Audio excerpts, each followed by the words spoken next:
baseball classic going on. There's a lot going on here. There is a lot going on, man. No, busy times. Busy times here at Stokastic. Busy times in the sports world, but we got to hone in on PGA DFS. A little live before lock on a Tuesday. My equilibrium's a little thrown off, but nevertheless, a little match play in the PGA streets, and we're here to talk about it. I am Ben Rasa. I am joined, as I always am, by Jeff Ulrich. I wasn't on the show last week. There was March Madness going on. You and Lindquist held it down. We almost got the Tommy Fleetwood outright, but we did not. And now we kind of changed pace. How are you feeling heading into the bracket? So yeah, it's a little like I needed a little day of mourning last week. I mean, like I had the statue all picked out that I was going to buy you after we won our bags of money. We had it. And I was like, it'll be faithful. We can come on. So I was a little bit in mourning. I was a little down, but I mean, look, this is a really good week. I mean, we got the match play to bet on. There's a bunch going on in sports in general, but like this is a good week of golf. Corrales even has like some decent players. So I'm pumped for that. We're also 2 weeks out of the Masters. So yeah, it was disappointing. I liked Fleetwood. Really thought that was such a good opportunity. I thought he'd take it finally.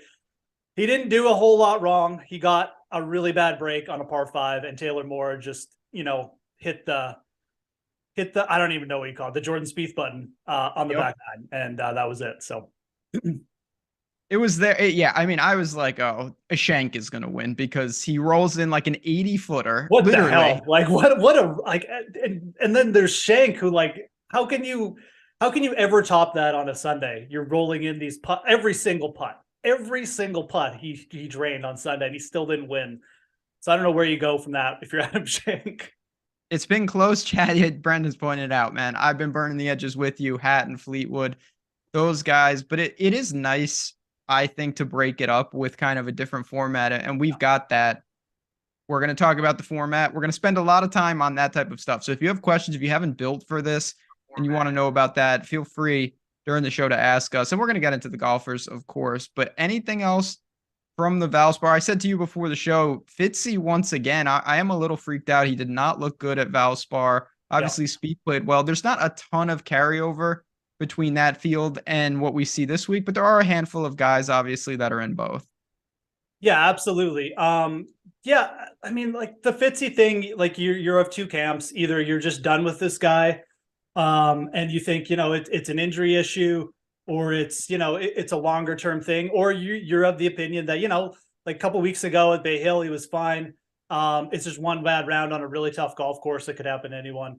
I'm probably more of the second camp. I mean, he's playing a lot. I can't see him being overly injured at this point from that perspective. He's not playing that well yet, but I also don't think he's that far away. So probably a good week to think about being contrarian, but he is in a tough group. I mean, we'll talk about that as we get to the groups here, but yeah, I wouldn't take too much away. I mean, Spieth is here as well. He's looking sharp, but there's potentially some good buy low opportunities on guys like Fitz this week.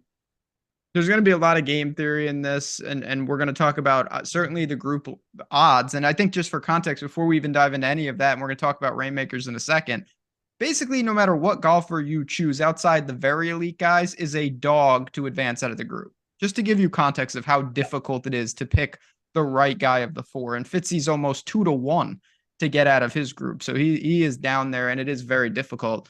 That's why I love this week. But before we dive into that, you and Eric, you had told me before the show about this as well. You guys have been doing Rainmakers content on PGA. It's a concept that you're familiar with. You said you played it for NFL. Just tell the people, and honestly, I'm kind of interested to hear this myself, what you've been doing, you two working up. Would you buy all the packs? Are there any packs left in the market? What's going on out there? So yeah, no, I mean, I'm always slow to this stuff, but so I missed the big pack drops. You can still get packs.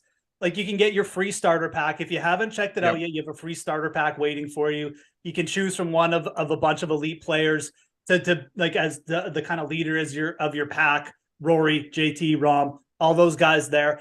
And then what you do after that is kind of up to you.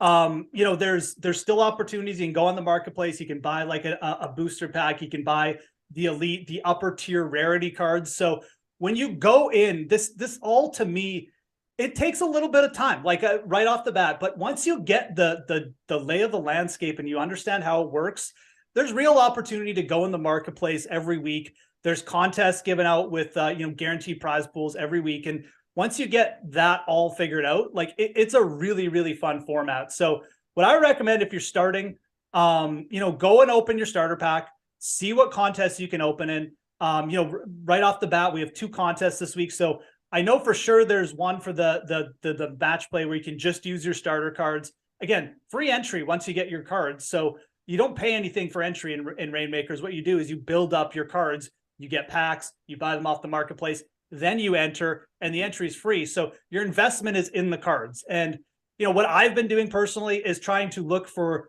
guys who are on dips. And like last week, I bought a couple of rare cards of like, which is like the second tier of rarity of guys like Russell Henley, Harris English, because they weren't playing last week, but I can use them. That they were cheap, Ben. That's the whole point, right? So they have utility. We want season-long utility where, maybe you're buying them low, but later in the season, these are going to be valuable players. Russell Henley could be like the favorite in a tournament at some point in the summer if it's a weaker field, right? So you got to be always thinking ahead, but there's lots to get into. You can always hit me up on Twitter streets too if you got a question about it, if you're just getting started. I'm happy to answer, but to start off, open that pack, see what you can get in, and then you can go from there. You can buy a couple more core booster cards, that'll get you more entries, or you go to the next one, the rare level, and you get into even more entries. So that's the kind of gist of it this week too, especially lots of opportunity with the 2 events. Yeah, definitely. So that's at least dip your toes and check it out. Obviously, I'm not the expert here, but I know you and Eric watched that video. You're looking to do it. It's been a fun format. I know a lot of people that enjoy putting those teams together. And this week in all formats, it's going to get a little dangerous, a little wonky. Let's talk about it. So this is what we're dealing with. It is match play. It's World Cup style. So if you're familiar with the World Cup, this should be a lot easier to understand. You've got 16 groups of 4. Everyone plays round robin style in your group. You get 16 winners of the group, and then they play knockout style from 16 to 8 to 4 to 2 to 1. And there is a consolation match as well. But before we even dive into the golfers, what do you make of that? The course, we see Austin all the time. How do you take the broad strokes before we even look at the groups? Yeah, the broad strokes broad strokes is actually a good term because it's this course is broad in terms of who can have success. It's short par 71. You can be aggressive in spots, but it's a little Pete Dye design that it's technical, and players who with great irons and are great around the greens and can light it up on the greens can absolutely, go to town here. Kuchar, Kisner, Horschel. Kisner's made the finals of this event 3 years out of 4. Like that's pretty much all you need to know about Austin Country Club in my mind. Yes, guys like DJ and Rahm can come here, absolutely overpowered a little bit, especially if their putter heats up. But like you are always going to get a guy like Kevin Kisner or Billy Horschel who's just very steady and are going to sink a ton of putts, and they're going to go deep in this event. So it's wide open, all different styles here. Very much a little bit of a putting contest. If the wind gets up, I think that lends itself more to the pure ball strikers and some around the green specialists. But for the most part, this is really like an iron and putting contest, and that brings in basically the entire field. So yeah, we've seen, every year, and you're going to see it again. It doesn't mean I know who, but I can tell you there's going to be seeds from the bottom third from, basically 50 to 64. A couple of those guys are going to win their group. It happens every year. Canayo won his group. Fratelli came out when he was the last seed, obviously dating back. So don't forget Beer Garden. Yeah, when he beat Tiger. And then honestly, though, has that guy done anything since that moment? Does he even play golf anymore? I hit a Lucas Berregard outright, and then as soon as I hit the outright, it seemed like he just went the other way. So I don't know. He was peaking for me, but he has gone in the absolute tank. Oh my God, he has been. Yeah, it's not great, but it just shows you get some of these guys, and we don't really. Not to go on a tangent, and I actually don't know this. Did they change kind of how they do these? Because normally we used to get like people from like the Sunshine Tour, a couple guys from the Asian Tour. And this is just all basically guys that even Moronk, he's been over here. That is a good question. I don't like we used to have like Brandon Stone would be in this. Yeah, I think those are just guys who randomly got up high in the world golf rankings from like from just maybe like a high world. Like, I think, you know what I think has changed is there used to be more WGCs, and I think that led to more randos in like the top 60. And now they've taken the WGCs out. Those guys just don't have a chance to like get enough points. I would say that's probably what it, but I think it's always been just top 64 in the OWGR for this. Which makes sense. Yeah, it's just where the way we have it right now, all 64 are guys that play on the tour. Yeah. Yeah. And that, but you're right. There has been been years case. where it's been like, yeah, who is this guy? Just like, who's that guy? Yeah. Yeah, and I like that because it's like, oh, you just have an absolutely. actual random person in the bottom of the group. But we don't have that now. Here we go. Famous last words. I don't know how many years in a row I've done this. You got to build properly. And I never win here, but you still should build properly. Yeah, I saw the live guys. Patrick Reed tried to sign up. They said no. Talk to the people. Or first, I guess we should start even more broadly. I assume you are an advocate, obviously, of building where you don't take people from the same group. You want to balance it with your 6 golfers, correct? Yeah, I mean, I don't know. Look, if someone wants to like point me to a study or like some statistical way why this way isn't the way to do it in GPPs, feel free to hit me up. But you need to get access to all 4 quadrants. So correct. You know, you need, at the very least, we're talking DraftKings. We have 6 golfers. You need at least one, and I'm going to do my hand thing like I did this afternoon, from each quadrant. So that's just your starting point. If you do that and you have one golfer from each quadrant, you're probably taking out like at least 10% of the field, maybe more, because most people are just not going to do that. A lot of people aren't going to do that. So that is, to me, if you want to be optimal this week, you need to just do that. I mean, there's no sense in like trying to win a GPP without giving yourself a chance of getting 4 players in the semifinals. And if you do that, you're probably going to win your GPP. So that is where you need to start. Obviously, how you overlap it, like where your other 2 golfers go, I would probably say, like, you know, you don't need to worry too much. Like if you've got 2 guys potentially meeting up in the second round, it's not that big a deal if you like both guys. But you should probably try and put your extra 2 golfers in at the very least like separate sides of the draw, I would say. I think that's a pretty good way to go about it. But yeah, the first thing, all your lineups, in my opinion, should have at least one player from each quarter. You do that, and you're kind of already ahead of the game this week, which is what it kind of makes this week like nice. I mean, you can get a bit of an edge here. We can pay the rake a little bit by doing stuff like this. So that's the part I don't understand, because I do that correctly. I get walloped every year, but you absolutely, there's no debate to me. We still got to pick the good players, Ben. I mean, you can't just pick like Fratelli and Norin. Well, that's going to be the next portion when we get into the groups, because that's my problem. Ideally, obviously, you want to give yourself access to 6 out of the 8 in the Elite 8. Yeah. And the only way to do that is to not have your guys play before then. Now, realistically, I don't have this in front of me, but it seems almost impossible to get that many through. The key thing is that you have opportunities for at least one in each. If you leave a quadrant blank, you've done yourself an extreme disservice. I don't think you need to build even more nuanced than I would if you can. Like, I do think it's why there's no disadvantage to doing that. There's a million combinations. Absolutely do that. So when you build, do not build like a normal week and have guys that are in the same group. I have no lineups that have 2 guys from the same group. I think that's a big mistake. Gotta be. It's gotta be, right? Like, even though you have 50% of the group, you're sacrificing a golfer in the first round. Yeah, I mean, and like even just for like caching purposes, if you get one player through to the finals, like, I mean, that can give you so much, like, you know, just in terms of points. So if you have all your guys in one quadrant, like, you're basically just saying like you have one shot to get through. Whereas, you know, you get guys in each quadrant. Anyways, we could talk about this. This is like mental gymnastics. It really is, but just, I can't tell you how important that is. I honestly would argue that building correctly is more important than who you take in something like this.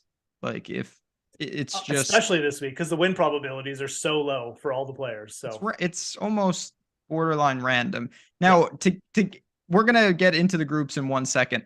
I do want to ask you, this is, I'd say, kind of more next level of it. Do you try to balance 3-3 in terms of the sides, where you have 3 golfers on each side? Yeah. Do you do a strategy? Like, to me, I think sometimes what I'll do, I'll take the big gun and I'll leave him alone in his own quadrant. I'll say he has to carry the whole quadrant, and then I'll have 2 in the other ones that are much weaker plays. That's usually where I go as well. Like if I'm going to take, say, Cantlay this week, I mean, if I'm going to pay up for Cantlay, I'm just assuming Cantlay is going to have like a monster week and he's just going to blow out his pod.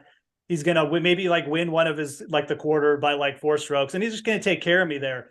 And I think that's fine because you're paying up for like a dominant player to have a dominant week.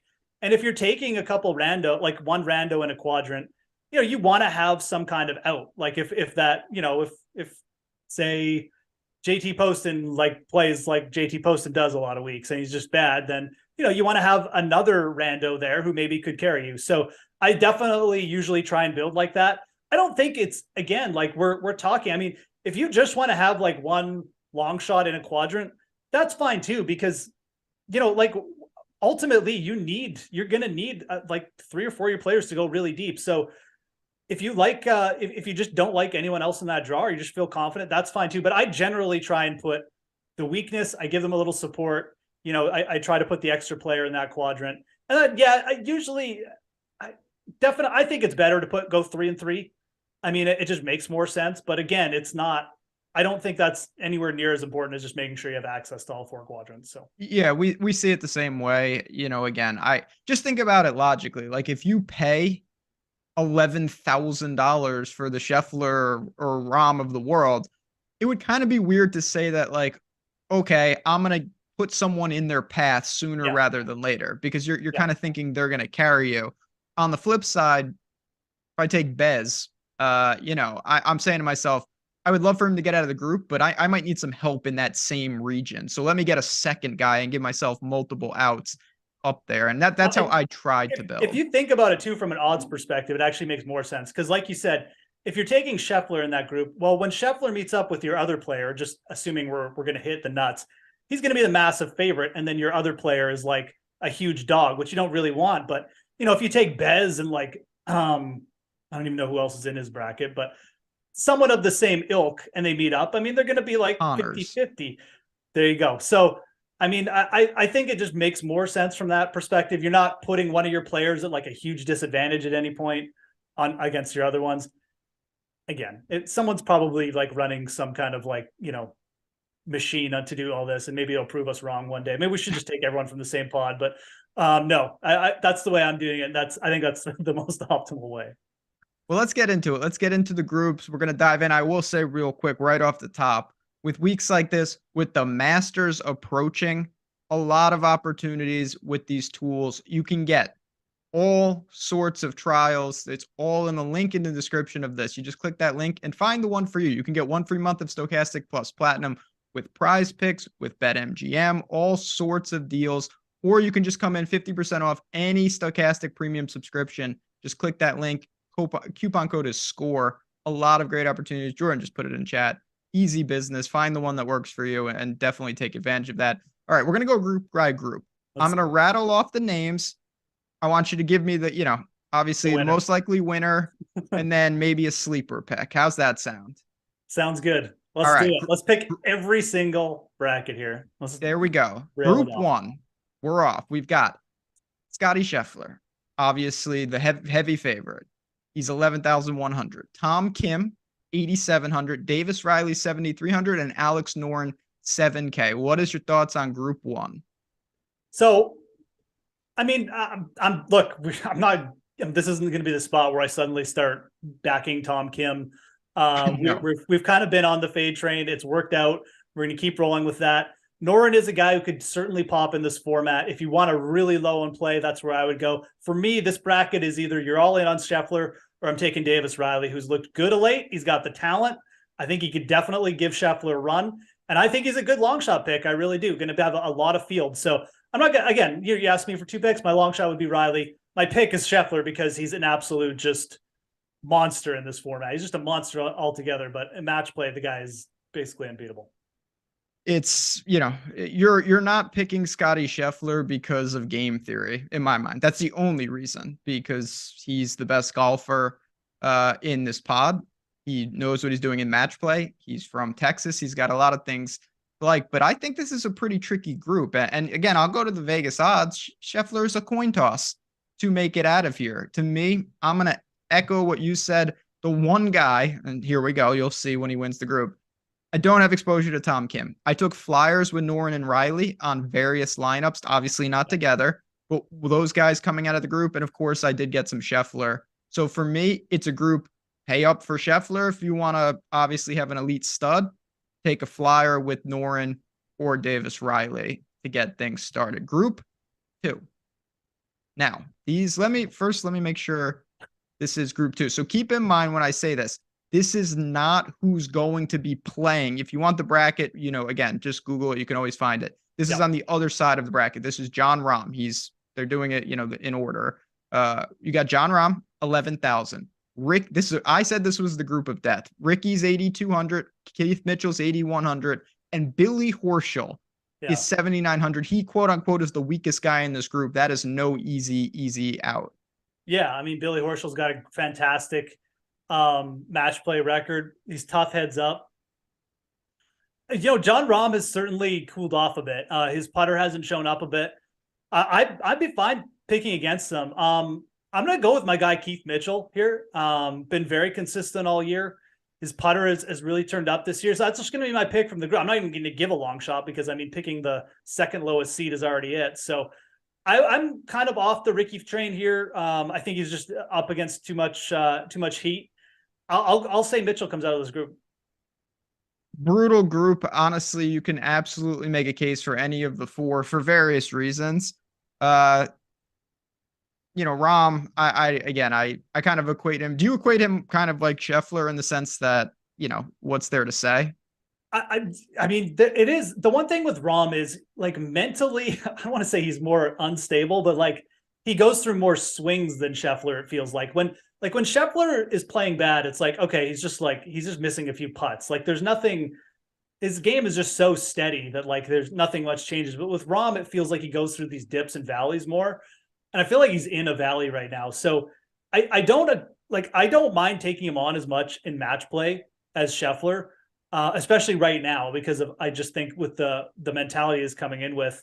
So I would separate the two right now. Like I really would. I just got a lot of respect for what Scheffler is doing and what he's done. He just looks so bulletproof right now. And again, in this format, I'd rank Rahm like just very slightly underneath him if you ask me who I'd rather face. So that's good to know because again, you're not going to be able to build lineups with, 2 or 3 of these elite players. It just simply doesn't work logistic wise. So for me in this group, I really don't have a strong take, to be honest. I don't have a ton of exposure to the group. I have fair exposure to all of these guys, but I really didn't single one out. I think that for all of them, it's a pretty strong group. You're going to see ownership on all these guys. No sneaky player there. Yep. Group 3, we're in the bottom right now. Rory's group. This is to me a totally different situation. You got Rory at 10,500, Keegan 7,700, Denny 6,900, and Scott Stallings, who I was actually a little surprised was in this, to be honest, at 6,200. To me, this is clearly Rory's group to lose. It's Rory's group to lose, but a couple of things about Rory. First of all, he's putting a new putter in the bag this week, which, a little worrisome, to be honest, for match play when, you can have a lot of short putts that like decide holes. I'm not going to pick against Rory here just because of the group.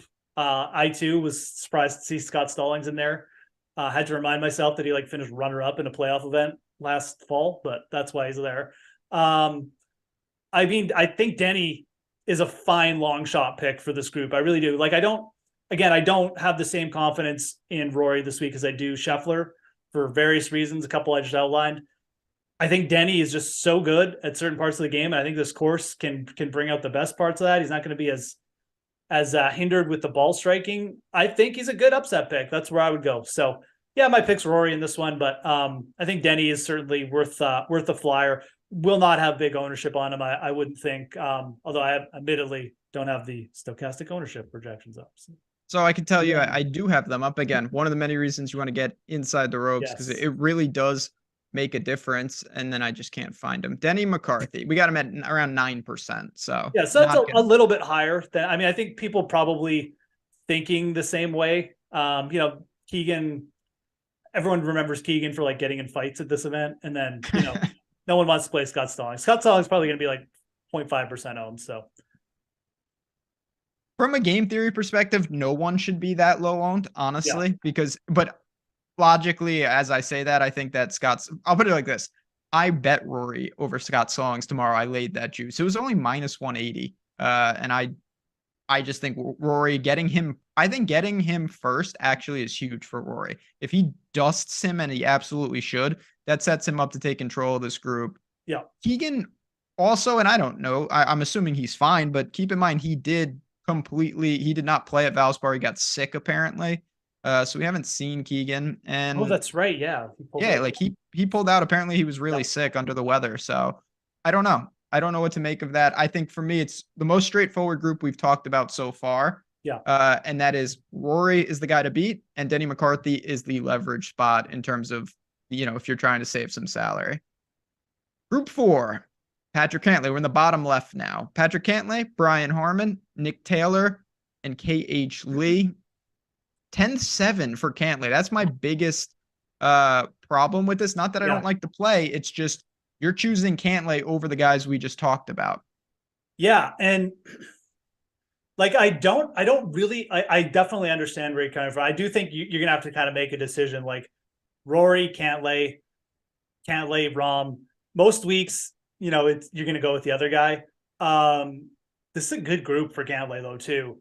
I don't know what Brian Harmon's doing. Brian Harmon is like legitimately, he's won his group in this multiple times. Like, he is a very good match player. It's so from that perspective, I think a lot of people look at this group and be like, oh, this is probably the easiest group on paper. But Harmon is a tough draw regardless of his form. So that worries me a little bit. At the same time, like, Patrick Cantlay right now is absolutely like just blowing the cover off the ball. Like 7 strokes, just approach and off the tee. If he putts it all this week, he should dust this group. So I have a little bit more confidence in Cantlay than I do Rory and Rahm. I would rather pay up for him. Okay. And I do like this group because Harman, admittedly, I just built him up, but he's not playing his greatest. Nick Taylor is just up and down. He's a good competitor too. I'm not trying to I would rather take a flyer with Nick Taylor than Scott Stallings, but KH Lee is definitely on the outs right now. So I think it's a good one for Cantlay. I don't really have interest in any of these other guys. Maybe Nick Taylor would be the long shot I pick, but to me, this is Cantlay or bust. Yeah. Again, we're in line here. Nick Taylor's the guy, sub 7K. I think that he can get we've seen him quietly compete and be there, waste management, whatnot. Yeah. To me, though, this is and this is not a slight to these guys. There's just a talent disparity. Like, if Cantlay plays even his B+ game, I'm not sure these guys can beat him. He's just got too many weapons in the bag. So I think that, of course, it's Cantlay's to lose. We're not breaking any news there, but I don't think it's an overly difficult group, particularly because I think KH Lee is kind of, at times he shows flashes. I'm just not sure he can sustain it in match play, where it's more about beating, of course, your opponent rather than the course. So that is one caveat. Next up, and now we're starting to get to the groups next to the group. So this is still in the bottom left, but it's on the upper half of it. Him and Cantlay could meet kind of in that round of 8. It would be Max Homa. Hideki is with him, Justin Suh, and Kisner. This is a fascinating group because you've got some elite talent, and then you have Kisner, who's playing as bad as anyone, but you talked about, what a scary guy to be in your group. Yeah, you think Kevin Kisner cares like that he's missed 5 cuts in a row or whatever? No, he's coming here. He's probably going to sink every 15-footer and just put all the pressure. This is a very tough group. Again, and I kind of let this one. I will just let the ownership on Stokastic, and again, I'll give you guys a little bit of a sneak back. But Homa is the 3rd highest projected player on the slate right now. He's got Hideki as his 2 seed, man. Hideki, but that is enough for me to just be like, no. I don't want a guy who's pushing over 20%. So I look at this group as a good opportunity to take on the 1 seed. I think Hideki is probably the play for me. I really like Justin Suh. I just don't know about this format, man. It's his first time playing it. He's played a lot of golf of late. Kisner is really interesting, man. I don't think I can go there. For me, this group is really Hideki just really stands out to me. He's not had the greatest record, but he's played this event a lot. certainly, like the short irons and short course. I think if he gets in a groove here, I think he's going to be motivated to take on a guy like Max Homa, who he probably sees as, like I was ranked higher than this guy like a year ago. I should be the #1 seed here. So I really like Hideki this week, especially in this group. He's not really my pick to win or anything, but I like him to get out of this pod. Yeah, and just to take it a step further, obviously, when you have a really popular guy in a group, it by nature just of this format, the other guys are just not popular. And Hideki is pushing 7% because of that. So that's pretty good leverage right there, not gonna lie. Justin Sue, I definitely see merit. You're buying on talent to me. Unlike some of the other guys in these other groups, to me, you're just saying that Justin Sue is getting exponentially better with every start, and we've seen flashes of it. He's an elite putter. I don't think he can do it, to be honest, but I definitely got to a little. I can't do it with Kisner. If Kisner beats me in this format, it won't be the first time, but that's just, he's so out of form. If he like wins this pod, I don't even know at this point. That's what I mean. It's just it's like you might next year. I'm just throwing darts. I'm just gonna put up a dart board for this show next year, and we're just gonna throw darts if Kevin Kisner wins his pod. That's what we'll do. Probably will. All right, Group 6. Now we are back in the Rory quadrant in the bottom right. Rory and Xander could meet up. Xander's 10,300. I'd say a pretty reasonable group for him. He's got Tom Hoge, Aaron Wise, who really is not, firing on all cylinders. And then Cam Davis, who I think is probably the most interesting name. He had vocalized that he was not right. He was sick. There was something wrong with him. He had missed 5 cuts, and then he comes in 6th at the Players. So maybe he is back in form and feeling good. Yeah, I mean, Cam Davis is a guy we're both, have interest in just in terms of like long term. And it doesn't shock me that something like that came out. I mean, he just didn't look quite right. Yeah. But the putter showed up. The around the green game was trending. And I mean, Cam Davis on short courses, you look at strokes gained total stats, he's up there in the top 10. Like he can absolutely murder courses like this. I got a lot of interest in Cam Davis. I think he's a good bet to win this group. I know that like Hoagie's there and even Aaron Wise. Aaron Wise has been, we're talking about players out of form right now, though. Aaron Wise looks like he's on another planet playing golf. So I have no interest there. Hoagie is absolutely someone to be meddled with. Like I wouldn't be shocked if he won this group either. But Xander, I kind of put in that like John Rahm category. I mean, we like blew up a Bay Hill players like nothing. So I don't know. Like I'm not too fearful of taking on Xander. I like Cam Davis here. I'm not going to lie. I think I think this whole quadrant is actually I shouldn't say that. This isn't really the quad, but I just like Cam Davis from this group. I'll just leave it at that. I think this is a group where you can go off the one as well.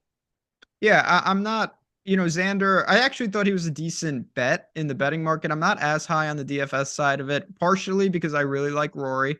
And not that they would meet immediately, but they would meet, later in the tournament. And I think that his group is a little dangerous. I'm not sure who it is going to be, but there are guys there that I think can give him problems. Cam Davis in particular is definitely underpriced. There's no doubt about that. Can he do it? I don't know, but he's worth keeping an eye on for this group. Now, as we work down, it starts to really shrink in terms of the top seed to the bottom, because these are not the best top seeds. Group 7 is Will Z, Ryan Fox, Harris English, and Andrew Putnam, who is the flat min. This is a weird group. Again, Will Z is the best player. We're in the top right now. Ryan Fox is an intriguing name that I definitely think can cause problems here. I think there's 2 players that can cause problems. I mean, Zalatoris, I mean, if I'm getting on Rahm and Xander for dipping a bit, Zalatoris's putter has gone way back over his last few starts. And I think both Fox and Harris English are live here. I get why people are susceptible to just like not trusting Harris English, but what have we seen from this format? Guys who can just get so hot with the putter and are great around the greens and are veterans, and you don't have to do too much off the tee. Like Harris English's ball striking isn't really going to be that much of an issue this week. It's not TPC Sawgrass where he's hitting it in over 3 like lakes so every tee shot. He doesn't have like the greatest match play record, but he's played in international competitions. He's the veteran kind of 30-year-oldish player who is just an elite putter. And if he shows up this week, with that same kind of form he had in Bay Hill, he is going to be a tough guy to beat on this course. And I think Fox is interesting too. He's a really, really good player. It's long off the tee. If his putter shows up, like he is going to be in front of basically all these guys off the tee. So to me, Fox and English are the players here that I got the most interest in. Again, Harris English, not as good in the betting market, but I do like him more for DFS because I don't think anyone's. I think the last I look, he's like bottom 5% in terms of ownership, and I just think I honestly like. I kind of think it's a mistake. This is a player who's second at Bay Hill 3 starts ago. Like he's gained like over 6 strokes putting twice this season. It's a good format for Harris English. I bet him outright and to get him to the final 4. We'll see. It was 100 to 1. It's okay. Not a huge investment. So yeah, listen, I'm fine with it. Can these guys make it out? Absolutely. Can Putnam make it out? He could. I think it's a pretty big stretch. He's in the Scott Stallings bucket and he's priced like it. So I'm not breaking any news. I definitely took some flyers. He was not one of them. We shift to the top left, the bottom of the top left, but the top left nonetheless with Group 8. We've got Hovland, Kirk, Siwoo Kim, and Kuchar. To me, maybe top to bottom, the most evenly distributed in terms of guys that could come out of the group. Kuchar could easily come out of this group. This is a tough one for sure. Kirk's regressed a bit. Kuchar actually has shown some flashes. He is absolutely dangerous. Siwoo, I've tried to hit a couple times in this event. It's never really worked out. I don't know if match play is his best. I think this is Hovland or Kuchar. Hovland, for all his faults and around the green, dude, 2 top 5s in Florida. Like he's also the other thing with Hovland, you go back to his college days, he's got a very, very good match play record. So he's actually got more experience than people probably realize this. I don't mind just rolling with Hovland here. I don't think he's going to be like a highly owned 1 seed. And I think I would go to Kuchar as like a long shot pick here for me. Kuchar, again, he's got the right. This is where, and I don't know if I can really articulate it because there's something about certain guys, the way they play, working for match play. Obviously Ian Poulter comes to mind where it's just like their skill set is able to chameleon to beat the player that they're playing. They just have an ability to do that. And Kuchar to me has some of that where he just knows kind of how to keep it steady. If he needs to put birdies on the card, he will. If he needs to avoid bogeys because the guy is erratic, he will. And I like that about him. I think that this is a group for me. Your boy Chris Kirk would be the last guy I would choose. It would go Hovland, Kuchar, Siwoo, and then Kirk if I had to order them. Yeah. I think that's pretty much we're in line here. Group 9. Here we go with Colin Morikawa. Again, these are guys right above Hovland, so we stay in the same quadrant, but another pretty balanced group, but an interesting one nonetheless, because this is, to me, it's balanced where you have 2 up top and 2 on the bottom within the group. Morikawa and Day, and then Svensson and Perez are sub 7K. They would be cheapies if you get there. Jason Day, you think this is a good spot for him, or is it Morikawa's to lose? No, I really like Jason Day this week. Everything you want. Veteran player, knows the format, playing well, obviously. The short game and putter have just been immaculate, which is really what I think is the most important part of what's going on here. Obviously, you want a guy who's striking it well, but if your putter isn't here this week, I mean, you will get beat by like some kind of rando like Matt Kuchar. So Day's got that. I think that Morikawa is still vulnerable. He's not like an elite putter. He hasn't shown that of late. Perez is good. And I have like more interest in Svensson than Perez. Svensson is very, very good player. He's improved his around the green and putting, and he's a player who likes course like this too. But to me, this one is Day or bust. I'm fine with whatever Jason Day's coming in on. In terms of ownership, it's still not that high. We've got Morikawa still getting respect, and he should. I mean, it's Morikawa, but I like Jason Day here. I think if I was going to take a shot with another player in the group, it would be Svensson. Victor Perez's ownership has come down since the start of the week, but I still don't like the fact that he's going to be like the most popular player under 7K. To me, that's just an instant fade. I agree with that. I definitely, I have some Svensson in the player pool. It's not a group that I like a ton, only because I think that Kuchar or Hovland are pretty live to knock whoever this is out in the next round. So I have some Day, I have some Svensson, but overall, it's just not my favorite group in group 9 because of that. So you have to kind of look at those things, see who they play in that next round, because it really could determine some things. Group 10, Tony Finau, Kurt Kitayama, Bez, and Moronk. So it's Tony Finau taking on the Euros, Yeah. even though Kitayama isn't a Euro, but still, what a weird group. Yeah, Kitayama's Team Euro though for life. He's Team Euro. Let's Yes. see, came through there. So is Brooks Koepka. It's a weird group. I don't really know what to do with Finau this week. I am so big on Finau in 2 weeks at the Masters that I don't even really know what to do with him here. The putters started to get a little bit better. He ended the Players well. His approach game is just he's just gonna gain strokes on approach, and it's just what he's doing. But this is again more of a putting competition. Like Bez is starting to hit it well too, and he's a better putter. And Kitayama is there, and Moronk. So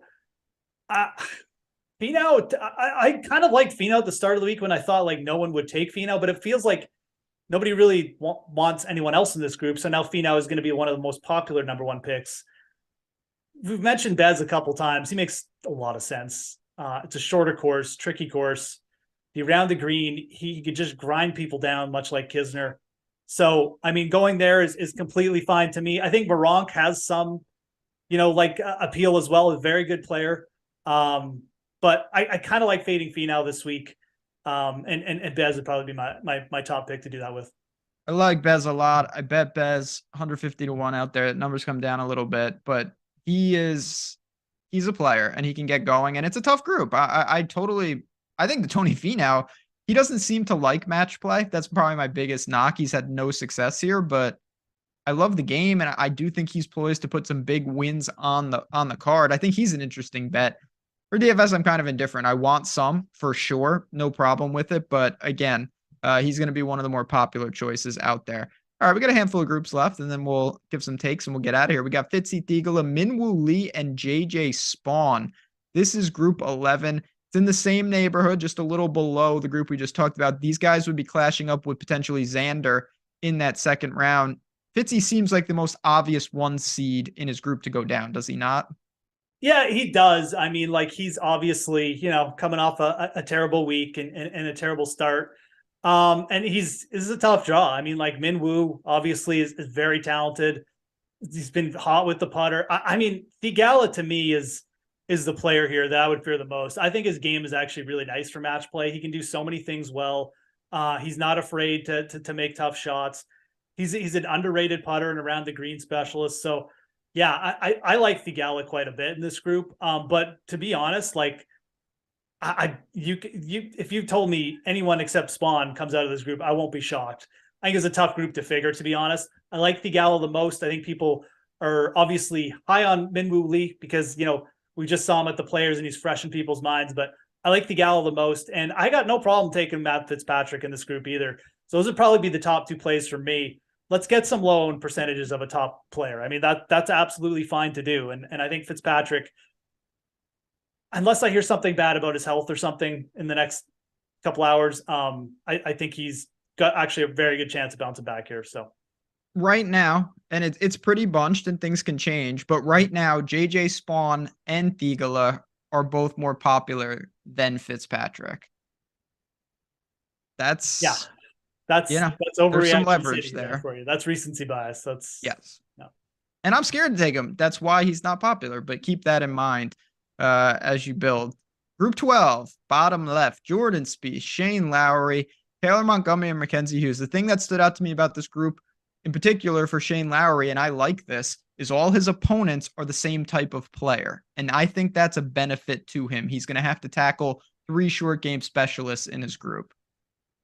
It's true. He's easily what I would say the most consistent like ball striker here. Either this is like just terrible for Shane Lowry because he's facing like 3 of the best, potentially best like long range putters in the world, yes, or it's a huge advantage. Like you said, like it feels like Lowry's either going to get dusted like 3 and 4 or 4 and 3 every day, or maybe he'll just grind down these shaky long games here. It is an interesting group. I never really thought about it like that, but I like that. Lowry's match play record is terrible. And it's weird that it's terrible because I would just pin Shane Lowry as being a really tough guy to play in match play, but he hasn't. I don't mind it. I mean, I look at Lowry as the most well-rounded player like you, and I don't know what Jordan Spieth's going to do this week. I feel like he's a good fade personally. It was a tough, long week at the Valspar. You know that he's pretty happy with where most of his game is at, and we got a big one in a couple of weeks. I don't really think Jordan Spieth is too interested in this event, if I had to guess. I think Lowry is the play. A little bit interested in Mackenzie Hughes. But to me, it's either Lowry or Hughes. Yeah, I think that there's something to being able to kind of maneuver yourself to where okay, most likely I'm going to have the advantage off the tee with my irons. And then, when we get to the short game, I've dealt with this the first 2 days because I played 2 guys with this. So I kind of know when to be aggressive and what they're capable of around the greens rather than, I think it's really tough if you play like an extreme driver of the ball. And then the next day you play an extreme short game player. And then the next day you play an iron specialist. It's hard to adapt your game to that. And Lowry does not have to do that this week. I think that's an advantage to him. Sam Burns' group. This is a group again. Sam Burns is not a guy to me that's going to be a super popular pick, but he is in a kind of wide open area. He's right next to Spieth, right below him, actually, in the bracket. And Burns is joined by Scott, Hadwin, and Seamus. Another group top to bottom. I don't see a huge difference. Yeah, this is another tough group. I put it up there with like that Hovland group. I think for me, this group, because it's right above the Cantlay group, if you're not playing Cantlay, I don't mind taking on Sam Burns this week. Eric actually gave me. Eric is like apparently the Sam Burns insider. Yes, he is. So, he'd let me know, like, he had some issues with his driver. Apparently, he was playing with like some kind of crooked driver, and he got that addressed. And it does make a little bit of sense because he was hitting it like Danny McCarthy for a couple events. But you look at Burns, man, like that is not a player I would want to go up against in match play. A guy who's absolutely live to sink every 12-footer for the entire week. I think his game potentially could just cause a lot of problems here. So I look at I also have interest in Adam Scott, though. Adam Scott won his group. He has played a lot of match play in his career. And again, to just bring it back, Horschel, Kisner, Kuchar, like the mid-30s, late 30s crowd. These guys know how to handle it. You'd think this would be like a grueling event, young players, but it's really just about patience. And I think Adam Scott kind of has that. So I like Burns and I like Scott. I didn't bet Scott. I was thinking about it, but I don't have that much confidence in him. I think Burns is a good play with the caveat of as long as you don't have Cantlay on the same team.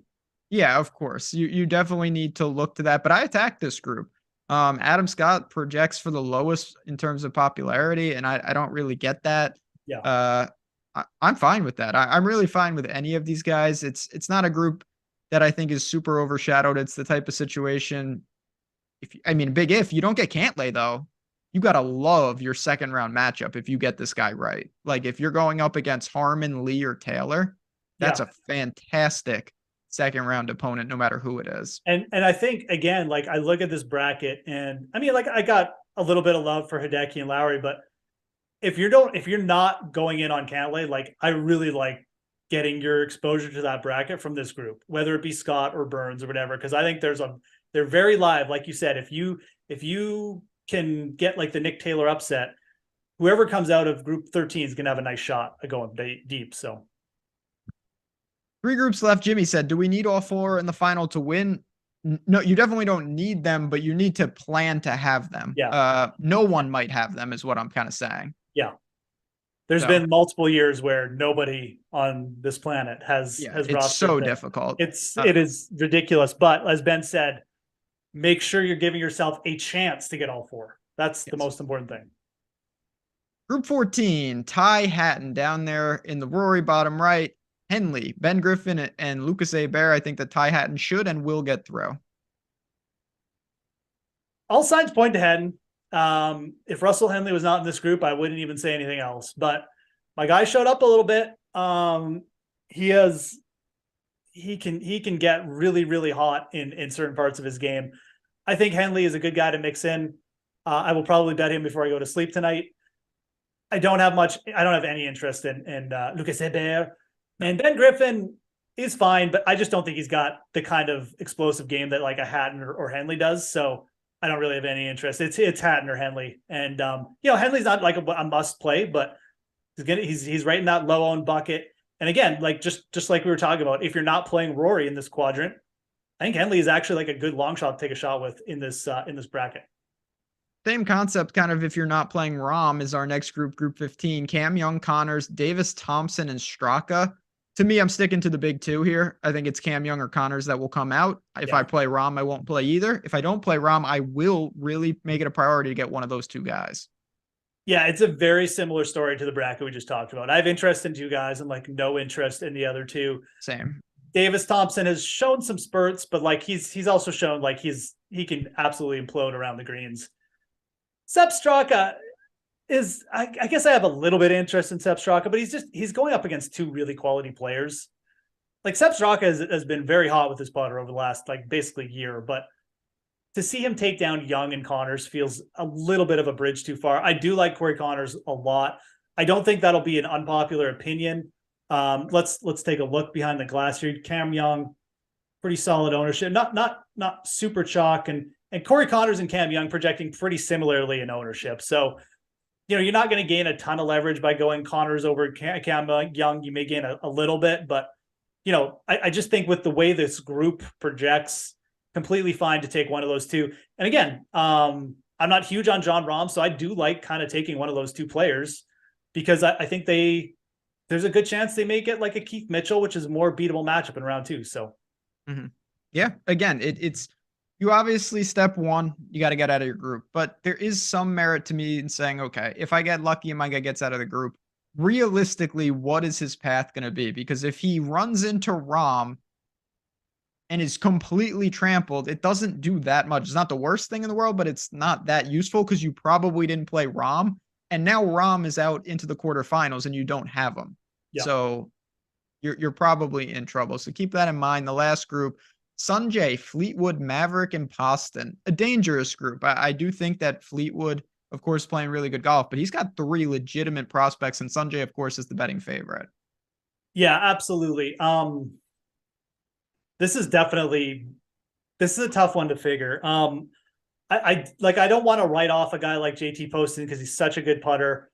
I have a little bit of interest in Maverick here. Again, like I don't mind some of these younger players, and I feel like Maverick also plays like he's a little bit older. But he can still get it out there off the tee. But he's just a very, very solid, like patient putter. I got a little bit of interest there for sure. I don't know what it's tough for me to know what Fleetwood's going to do this week. Again, like I feel like the players who were in contention last week, they're pretty happy with their games, but I just don't know if it's going to translate to more this week. I feel like the players who played last week were kind of in prep for Augusta, and maybe that's where their focus is. So I'd be okay taking like a Sungjae or a Maverick here. I think those are the two plays for me. Definitely think Maverick is live.